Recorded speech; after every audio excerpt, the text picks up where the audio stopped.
There is a clock ticking in the NBA right now, and I don't think most Lakers fans realize just how loud it's gotten, because in a matter of days, before this draft even tips off, a decision has to be made that could send one of the most electric, most polarizing, most argued about guards in the entire league to a new home. And tonight, during a segment all about that ticking clock, I heard something that made me put my phone down and just stare at the screen. So stay with me, because what's about to happen in the next few days could change the entire identity of the Los Angeles Lakers, and almost nobody is ready for it. Here's the setup, and you need the full picture to understand why I reacted the way I did. They were on the show breaking down the calendar the way the whole league is right now, because there's a hard deadline coming. Trey Young, the four-time All-Star, has until June 23rd draft day to decide whether to pick up his roughly $49 million player option for next season. And here's the part that the insiders keep hammering. If Trey Young picks up that option, it's not a sign he's staying put. It's the tell that a trade is coming. That's the quiet signal the whole league is watching for. And right in the middle of that conversation, Shams Charania connected the dots and floated a name as a potential landing spot that made my heart skip. The Los Angeles Lakers, Trey Young next to Luka Doncic in the same backcourt. Read that again and let it rattle around in your head for a second, because that is either the most terrifying offensive machine the league has seen in years, or it's a beautiful disaster waiting to happen. And by the end of this video, you're going to understand exactly why it's such a fascinating, divisive, edge-of-your-seat idea. So hear me out all the way through. Let me start by making sure you know where things actually stand, because a lot of casual fans are still a year behind on this story. Trey Young is not on the Atlanta Hawks anymore. Back in January, in a move that genuinely stunned a lot of people, the Hawks traded the face of their franchise to the Washington Wizards. Atlanta had decided to build around their young core and move on, and just like that, the guy who carried them to a conference finals was wearing a Wizards uniform. Now, 5 months later, Young is on a young, rebuilding Washington team that owns the #1 pick in this draft, and he's got that looming option decision. The expectation from most reporters is that he ends up signing a longer-term deal to stay in Washington. And this is the whole point, several teams have started circling, weighing whether they can pry him loose. He's become what the insiders are calling a big fish backup option, a star that contenders are eyeing in case their bigger swings fall through. And once a name like that is in the water, with a deadline this close, things can move fast. So now let's talk about who Trey Young actually is as a player, because you cannot understand this debate without being honest about both sides of him. On one hand, Trey Young is one of the most gifted offensive engines on the planet. This is a man who has led the entire NBA in assists, a four-time All-Star, one of the deepest shooting ranges in the league, a guy who pulls up from the logo and makes you pay, who bends entire defenses with his gravity from 30 feet out. He's a magician in the pick and roll, a wizard at creating shots for himself and everybody around him, the kind of player who can drop 30 points and 15 assists and single-handedly drag an offense to elite heights. When Trey Young is cooking, there are maybe a handful of players alive who can run an offense the way he can. But, and I promised you honesty, there's the other hand. Trey Young is 6'2", and his defense has been a real persistent question mark his entire career.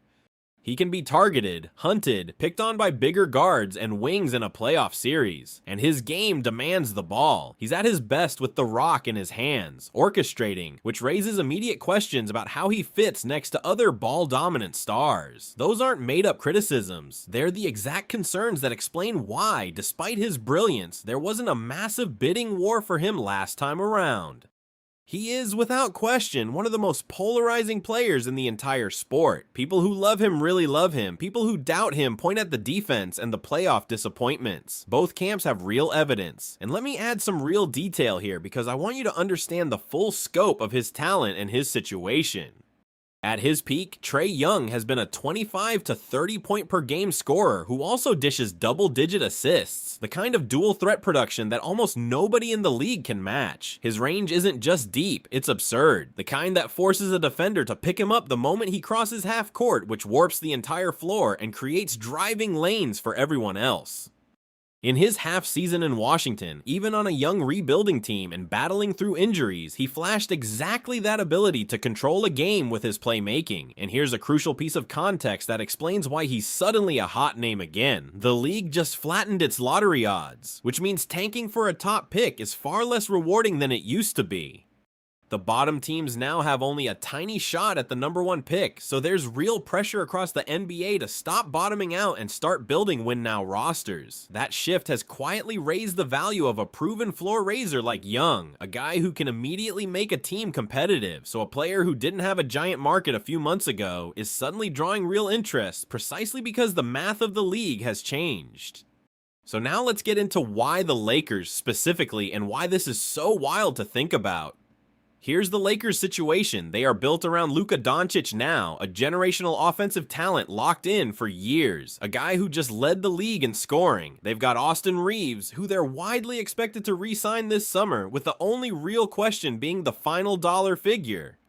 And they've got the eternal LeBron James question hanging over everything, with LeBron a free agent and the whole basketball world waiting to see what he does. The Lakers' stated needs are clear. They want a rim-running center, they want defense, they want shooting around Luka. So on the surface, adding another small, ball-dominant guard who doesn't defend seems to run against everything they say they need. And yet, imagine, just for a second, the offensive firepower.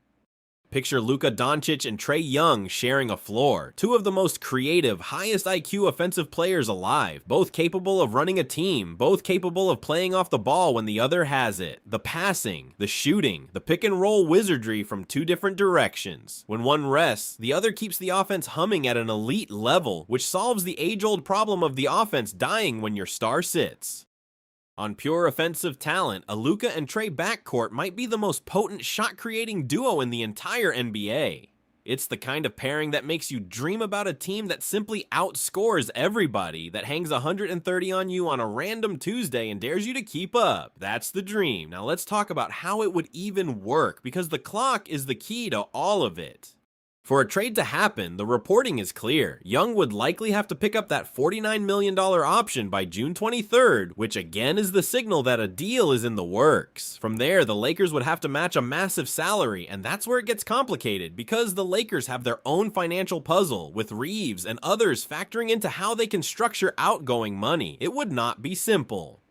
It would take creativity, and it would likely mean parting with real pieces and draft capital. And look, this is a Lakers front office that has shown it's willing to make the move nobody sees coming. But I want to be straight with you. This is a complicated, needle-threading kind of deal, and the deadline pressure makes it even harder. It's the kind of thing that either comes together in a frantic rush before draft day, or it doesn't come together at all. And let me be specific about the one factor that could swing this whole thing: Austin Reaves. The reporting is that the Lakers fully expect to re-sign Reaves, and if they do, fitting a $49 million guard like Young alongside both Luka and Reaves becomes a brutal financial and on-court squeeze. Three high-usage guards all wanting touches. But the NBA is unpredictable, and contract negotiations can take strange turns. If, for any reason, the Reaves situation got complicated, or if the Lakers decided to pivot, a Reaves for Young type reshaping of the backcourt suddenly becomes a real, concrete path, swapping one high-usage guard for an even higher ceiling one next to Luka. I'm not saying that's the plan. I'm saying the Reaves decision is the domino that everything else depends on, and with the clock ticking toward draft day, that decision is being made right now. Picture the extreme version of it. Luka Doncic and Trey Young running the show, two of the best passers and shooters alive, with shooters spaced around them, just carving defenses apart, possession after possession. It's a vision that would make the Lakers the most appointment-viewing offense in basketball, even as it terrifies you on the other end of the floor.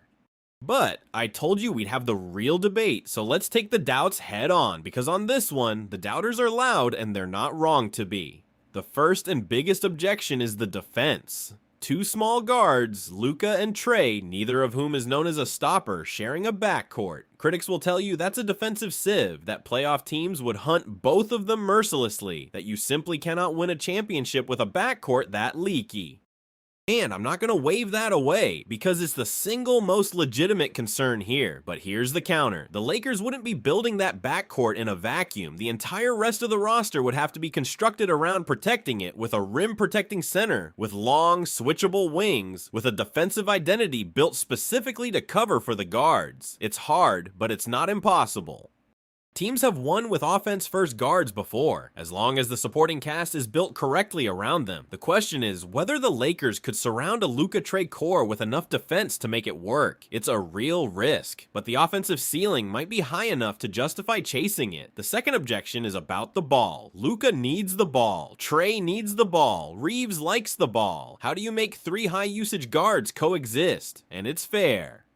But here's the thing, and it's the same thing that's true of every great offensive fit. Elite players figure it out. Both Luka and Trey are brilliant passers and high IQ players who can absolutely play off each other, taking turns as the creator and the threat. The best offensive minds don't clash, they elevate each other. We've seen ball-dominant stars learn to share and become more dangerous, not less. It would take buy-in, it would take sacrifice, but the talent to make it sing is absolutely there. The third thing you'll hear is, this isn't what the Lakers need. They need a center and defense, not another scorer. And that's the most logical critique of all. But here's the wrinkle. The whole reason Young is even a possibility is the uncertainty hanging over this roster. If LeBron were to move on, the Lakers would suddenly have a massive hole in shot creation and star power next to Luka. And while they expect to keep Reaves, the NBA is unpredictable, and situations change in an instant, especially with a deadline forcing everyone's hand. In a world where the Lakers lose a star, a player of Trey Young's offensive caliber available right now becomes a very different kind of conversation. It's an opportunistic swing, the kind of star-hungry franchise like the Lakers always at least considers. And let me put this in the context of the conference they'd have to conquer, because it cuts both ways. The Western Conference is a meat grinder. The Thunder are a juggernaut. The Rams of the NBA West are loaded. There are killers at every turn. To win 4 rounds out there, you need to be able to score with anybody in any style, especially in a half-court playoff grind where buckets get hard to come by.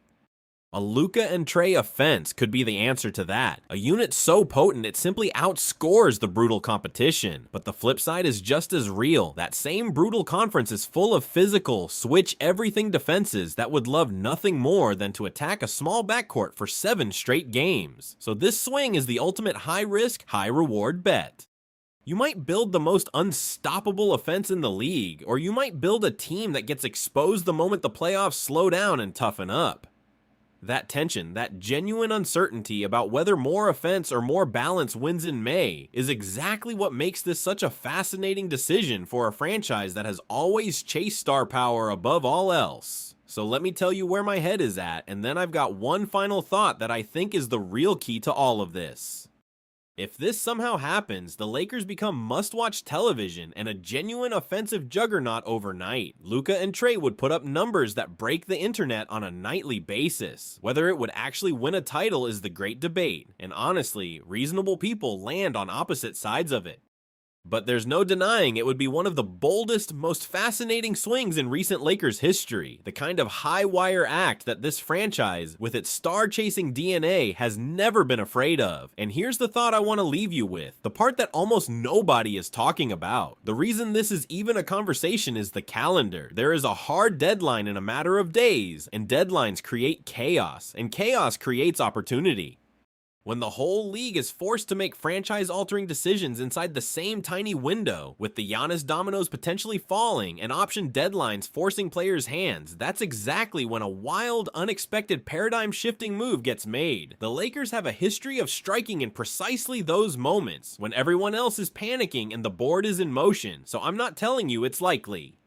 I'm telling you the window is open, the clock is ticking, and a star of this magnitude is sitting right there as the music plays. I'm not telling you it's signed. I have no reporting that says the ink is dry, and I am never gonna make something up for you, because the only reason you keep coming back to me is that I shoot you straight, even when the truth is that a move is more dream than probability, and this one is genuinely a coin flip of brilliant and chaotic. But I am telling you the deadline is real, the interest in Young around the league is real, and the Lakers are always lurking when stars become available. And tonight, Shams Charania put the Lakers right into that conversation on national television. You stack all of that up, the talent and the timing and the sheer audacity of it, and even with all the fit questions, you can't help but imagine it, can you? So here's what I need from you. Keep your phone close over the next few days because with this deadline looming, things could move at any moment, and these decisions tend to drop fast and without warning right before the draft. Remember where you were when you heard this, because if it happens, you'll want to remember the night the idea first got real. And tell me down below, do you do it? If you're the Lakers, do you chase the offensive fireworks and pair Trey Young with Luka Doncic, fit questions and all? Or do you stay disciplined, get your center and your defense, and build the balanced roster around Luka that the experts say you actually need? I really want to hear it because this one splits people right down the middle, the dreamers who want the fireworks versus the realists who want the balance. So drop your take down below and let me know which side you land on, because somewhere in Los Angeles tonight, with a clock ticking toward draft day, a front office that loves a bold swing is at least thinking about it. And somewhere, every analyst who has spent years debating Trey Young's game is sharpening their takes for what could be a very loud week. I'll be watching every second of it. And the moment anything moves, you already know I'll be right back here to break it all down for you, every single detail of it. Stay close. The clock is ticking, and in this league, that's exactly when the impossible tends to happen.